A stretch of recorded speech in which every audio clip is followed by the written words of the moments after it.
Sahabat, Pak Rin nak kongsi satu cerita kasih seorang ibu.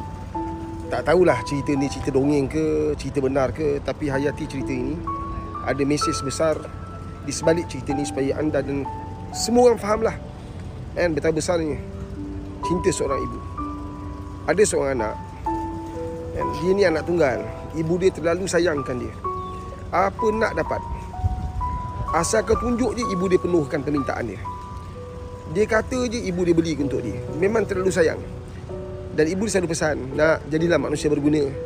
Mak buat apa saja untuk engkau, agar kau jadi anak yang baik, anak yang bermanfaat. Satu hari, anak dia kenal seorang perempuan. Dah remaja kenal seorang perempuan. Ini first love dia lah. Terlalu cinta. Dia terlalu mencintai perempuan ni. Apa saja perempuan tu kata, dia cuba ikut. Dia cuba penuhi. Cinta tu, orang kata cinta tu buta.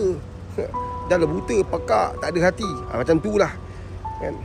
Jadi satu hari, budak perempuan ni yang sangat dicintai ni pergi ke rumah budak lelaki ni.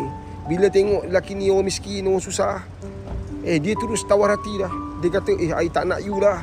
Saya tak nak awak lah. Awak ni, alah, awak orang miskin. Bapak saya, mak saya mesti tak sukanya. Lelaki ni macam terperanjat lah. Iya ke?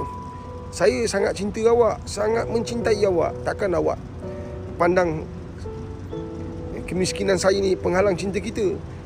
Bapak saya, mak saya memang dah pesan, jangan kahwin dengan orang miskin. Saya pun tak nak lah terima awak. Tak nak lah, bapak saya, mak saya mesti marah kan? Jadi lelaki ni fikir, macam mana aku nak perempuan ni tapi dia miskin? Macam mana Jadi dia pun duduk dengan perempuan tu. Perempuan tu memang cintakan dia, tapi halangan miskin. Maka perempuan ni cadang kepada dia, saya cadang kepada awak, boleh tak? Awak betul-betul nak saya tak? Nak. Betul awak cinta saya? Cinta kan? Dah lah bodoh bangang pula kan cinta ni kan? Dia kata, boleh tak awak jumpa bapak saya, mak saya kan? Nanti awak cakap awak ni anak yatim, tak ada keluarga, tak ada mak bapak dah meninggal. Awak ni sekarang baru-baru nak belajar bisnes kan? Boleh tak? Nampak? Dah bodoh, sombong, bangang pula tu kan. Ni dah namanya cinta kan? Kerana cinta sanggup menipu, kerana cinta buang mak bapak. Maka lelaki ni sanggup. Dia sanggup. Allahu Akbar. Dia jumpa keluarga orang ni. Dia pun cerita seperti mana dia rancang dengan perempuan ni kan? Mak bapak dia kata, kalau macam tu tak apalah kan, pakcik, makcik restu perhubungan kau. Buat baik perhubungan ni mesti baik tau. Dia balik, dia cakap mak dia, mak, saya ni nak mak berkorban boleh? Mak, tuan-tuan, apa yang kau